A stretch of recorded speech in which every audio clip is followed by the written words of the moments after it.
আসসালামু আলাইকুম গাইস, যারা কাঁঠালের বিচির উপরের অংশ বাছতে অস্বস্তি বোধ করবেন তাহলে তারা আমার এই টেকনিকটা জেনে নিন। এই টেকনিকটা জানা থাকলে একদমই সহজে খোসা ছাড়িয়ে নিতে পারবেন, অস্বস্তিকর বোধ হবে না। আমার তো খুবই ভালোই লাগে কাঁঠালের বিচির খোসা ছাড়াতে, একদম কোনো কষ্ট লাগে না, ভালো লাগে। দেখবেন আপনারও এই টেকনিকটা জানা থাকলে আপনারও ভালো লাগবে। এই যে এই মুখের অংশ থেকে একটু কেটে তারপরে এরকম হাত দিয়ে একটু ডলা দিলেই কাঁঠালের বিচি খোসা উঠে যাবে। দেখলেন আমি কিভাবে উঠালাম। এভাবে উঠালে দেখবেন খালি উঠাইতে ইচ্ছা করবে,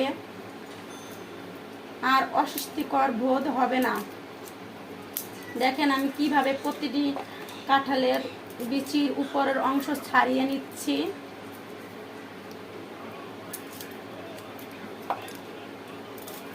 এই যে মনে রাখবেন, এই মুখের এই পাশেরটা কিন্তু একটু কেটে নিতে হবে, তাহলে খুব সহজে উপরের অংশ উঠাতে পারবেন।